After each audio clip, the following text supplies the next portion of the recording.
शिक्षण क्षेत्र म्हटलं, केम्ब्रिज स्कूल म्हटलं की शिक्षण क्षेत्राच्या माध्यमातून खऱ्या अर्थानं प्रभाग क्रमांक 12 मधील सर्वसामान्य कुटुंबांपर्यंत ज्यांनी शिक्षण व्यवस्था पोहोचवली आणि नक्कीच पिंपरी चिंचवड शहरामधील शिक्षण क्षेत्रामध्ये ज्यांचं नाव उल्लेखनीय आहे ते सन्मान्य धनंजयजी वर्णेकर सरांना विनंती करेल आपण उपस्थित सर्वांशी संवाद साधावा। एकदा जोरदार टाळ्यांच्या गजरात आमंत्रित करूया सन्माननीय धनंजय वर्णेकर सरांना। नमस्कार। प्रथमतः तुम्हा आम्हा सर्वांचे दैवत छत्रपती शिवाजी महाराज यांना मानाचा मुजरा। जीवनात आल्यावरती ज्यांनी जीवन कसं जगावं हे शिवाजी राजांनी शिकवलं आणि जीवन जगत असताना धर्मासाठी कसं मरण पत्करावं हे माझ्या शंभून शिकवलं। त्या शंभू राजालाही माझा मुजरा। ज्यांनी संविधान बनवलं आणि आपण सर्वांना स्वातंत्र्य दिलं असे बाबासाहेब आंबेडकर यांनाही माझं नमन। ज्या अर्थानं खरं आज महिलांना 50% आरक्षण मिळालं ते सावित्रीमाई यांनाही माझं नमन। स्टेजवरती उपस्थित असलेले सर्व मान्यवर आणि माझ्यासमोर उपस्थित असलेले सर्व माझ्या माता भगिनी आणि मित्रांनो, खऱ्या अर्थाने आज या ठिकाणी या भागामध्ये माळवाड्याचा बुलंद आवाज अण्णांचं या ठिकाणी आगमन होणार आहे। त्याचबरोबर ज्यांनी खऱ्या अर्थाने पूर्ण महाराष्ट्रामध्ये गेली 30 वर्ष 20 वर्ष 3 टर्म्स खऱ्या अर्थाने चांगल्या पद्धतीचं काम केलं ते आमचे तुमचे सर्वांचे दमदार आमदार माननीय मणिदादा दादा यांचे आगमन होणार आहे।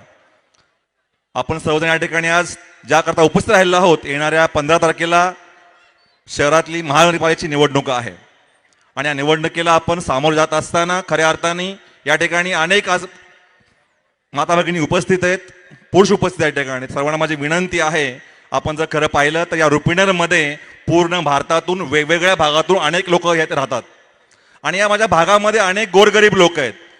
या गोरगरीब लोकांना आतापर्यंत आपण पाहिलं गेली 15 ते 20 वर्ष आपण तर रस्ता गटर आणि पाणी याच्यापेक्षा वेगळं काही काम झालेलं नाहीये।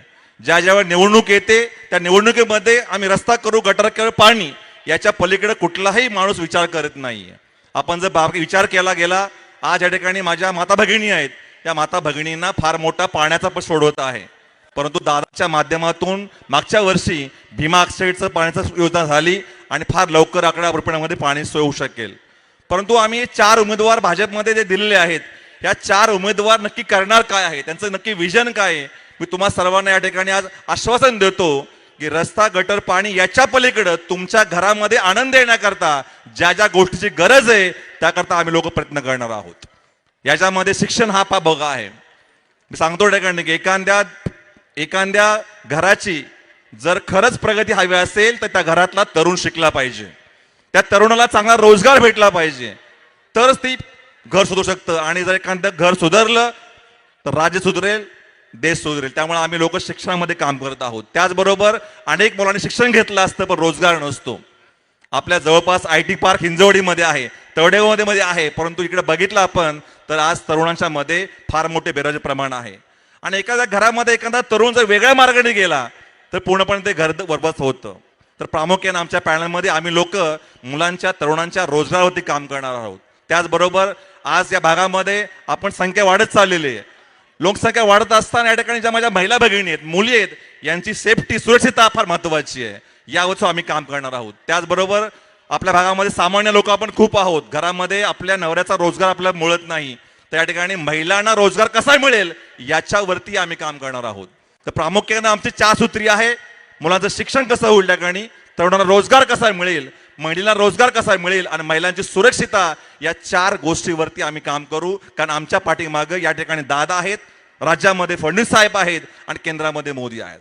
खऱ्या अर्थाने जर आपल्याला या भागामध्ये काम करत असताना मी मगाशी बोललो की सर्वसामान्य लोक राहतात आणि या सर्वसामान्य लोकांच्या गरजा फार कमी आहेत, पण गेली काही वर्ष या साध्या गरजा सुद्धा काही लोक पूर्ण करू शकले नाहीत।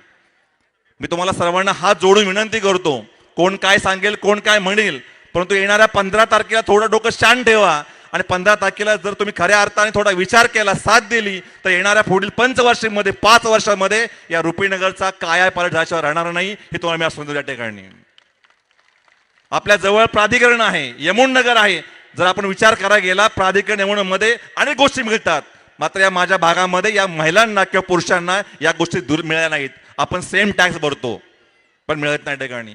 दुसरी गोष्ट ठिकाणी गेल्या बघितलं की गेली मागच्या वर्षामध्ये मैदानाच्या माध्यमातून या भागातील रेड झोन आहे, अनेक लोकांनी घरं बांधली, आपली गुंटा 1-1 लाख जमा केले, काय महिलांनी सोनं गहाण ठेवलं, जागा विकल्या, वेळ प्रसंगी मुलांना शिक्षण कमी दिलं आणि आपलं घर बांधलं।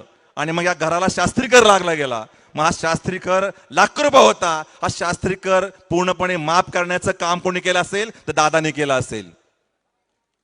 आज एका घरामध्ये 50,000 ते ₹1,00,000 वाचले ठिकाणी हे दादांच्यामुळे वाचले ठिकाणी. तर कोणी काय अफवा पसरेल, कोण तुम्हाला काय सांगेल, खऱ्या अर्थाने या भोसरी विधानसभेचा जर खऱ्या अर्थाने कोणी कायापाठ केला असेल तर ते माननीय दादा आहेत. आणि तुमच्या माहिती करता काही झालं चालेल, कोणी झालं चालेल, येणाऱ्या 16 तारखेला शहरामध्ये फक्त सत्ता लागणार आहे कमळाची आणि भाजपची. यामध्ये काही बदल होणार नाही. मात्र तुम्ही लोक चूक करू नका, कारण जर सत्ता केंद्रामध्ये आहे, राज्यामध्ये आहे, पालिकेमध्ये सत्ता येणार आहे. जर दुर्दैवानं काही गडबड झाली तर आपल्या भागाचा विकास होणार नाही. त्यामुळे कोणी गडबड करू नका, चूक करू नका. सगळ्या महिला भगिनींना विनंती आहे, तुम्हाला 4 उमेदवार कमळाचे आहेत. कमळाचं बटन आपल्याला दाबायचंय आणि बटन दाबल्यानंतर पुढच्या 5 वर्षामध्ये आम्ही जे बोलतोय 4 उमेदवार, या ठिकाणी तुमचा कुठलाही शब्द खाली पडून देणार नाही. हे 4 उमेदवार सेम ताकदीचे आहेत. रात्री 12 वाजता 1 वाजता तुम्ही यांना कधी फोन करा, तुमच्या हाकेला हे उमेदवार उभे राहणार आहेत. एकदा निवडणूक जिंकल्यानंतर तुम्ही बघितलेलं आहे, काही काही उमेदवार 6 वर्ष वाढत फिरत नाही. असं काही होणार नाहीये. भाजपने दादांनी काय काय प्रयत्न केलेला आहे. 2 उमेदवार बालेकर आहेत आणि 2 उमेदवार जी लोक आपण आज महाराष्ट्रातून या ठिकाणी राहिलेलो आहे, 2 उमेदवार रुपयाचे दिलेले आहेत. तर दादानी सगळ्यांचा मेळ साधलेला आहे. त्यानंतर अजून एक गोष्ट काही डोक्यात ठेवायची, निवडणुकीला गेल्यावरती आत गेल्यावरती सगळ्यांनी 4 बटन दाबायची आहेत. 1 किंवा 2, 3 बटन दाबलं तर आपलं मतदान पूर्ण होणार नाही. आणि 4ही बटन कमळ दाबायची आहेत. प्रत्येक मतपत्रिकेवरती वेगवेगळा कलर आहे ठिकाणी, अ ब क ड हे 4 प्रभाग आहेत. परंतु 4 ठिकाणी आपल्याला जो पण आपण कमळ दाबणार नाही तोपर्यंत आपलं मतदान पूर्ण होणार नाही. त्यामुळे आत गेल्यावरती इकडं तिकडं कुठं पाहायचं नाही ठिकाणी. तुम्हा सर्वांना या ठिकाणी या स्टेजवरून राजांची शपथ सर्वांना ठिकाणी की सर्वांनी 4 कमळ दाबायचे आणि ते दाबल्यानंतर या भागामध्ये काय आपल्या अडचणी आहेत तो सोडवण्याकरता प्रत्यक्ष दादा आणि आम्ही 4 उमेदवार या ठिकाणी उभं आहोत. ठिकाणी पुन्हा एकदा या ठिकाणी आपण आलात, तुमचं सर्वांचं प्रेम दिलं आमच्याबद्दल. माझे सर्व सहकारी मित्र या सर्वांचं आम्ही चौघही फार ऋणी आहोत. आणि हे ऋण व्यक्त करण्याकरता 15 तारखेनंतर तुम्ही आम्हाला संधी देणार असं मी मानतो आणि या ठिकाणी थांबतो. जय हिंद, जय महाराष्ट्र.